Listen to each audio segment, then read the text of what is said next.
think this is the end of the Western civilization? I hope so. Well, why do you hope so? Because it's toxic. It hasn't worked for the majority of the people in it for the last 500 years. That's interesting. Can you elaborate on that? I've never heard someone say that. Everyone always says that it's been great until like the last 3, 4, 5 years. So explain why you feel like it's not worked.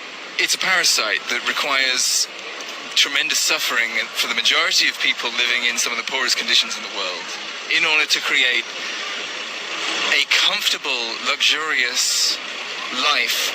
But what that does more than anything is a human being was not designed for that kind of comfort or ease. It removes one of the most basic, fundamental parts of living a life, which is challenge, crisis.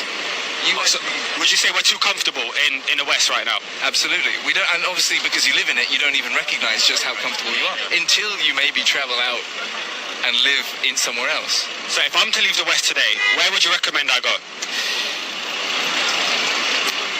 Mountains. We are the terrorists. America, Britain, and Israel. Okay, weapons of mass destruction, Iraq. 2 million dead. That was a lie. So you were a terrorist. You were a Marine.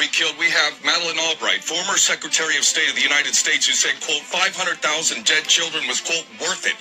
That's terrorism. So you were a terrorist. The United States has dropped Hiroshima, Nagasaki, the firebombing of Dresden. We can go on and on. Terrorism, by its legal definition, has not been prosecuted. That's called impunity, and it's because of impunity that we sit here today. And if, by the way, any of those nations which we have bombed and genocided and supplied the weapons to do that decide to come over here, well, hold on. What do you reckon? What do you reckon? Would you sit by and do nothing while your country was being bombed?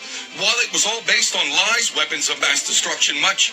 No, I would fight. By the way, the Palestinians are an occupied nation. Occupied, which means the occupying nation has a legal obligation. They cut off air, water, food, in every way. Literally, when you're in a firestorm, there's nowhere left. You're selling the idea under the rubble. This is impunity in the nuclear age. World War III. Best we stop it. My mission in the Marine Corps really was to protect and defend the Constitution of the United States, or so I thought. My other mission was to then defend the country. But the thing is, none of the wars that America has fought, or England for that matter, have been wars of defense. They're offensive wars, and they are done to carry out war crimes, crimes against humanity, and to capitulate anyone who would have the audacity to stand against the imperial prowess of the British Empire or the American Empire. So I wear this to make it clear that all of the Marines and all of the military, especially for the Americans, you took an oath to protect and defend the Constitution of the United States, to fight all enemies, foreign and domestic. So help you God. And there's the key line right there.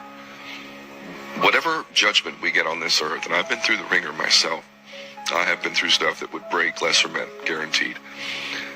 But none of that compares to the judgment we will get at the end of the day.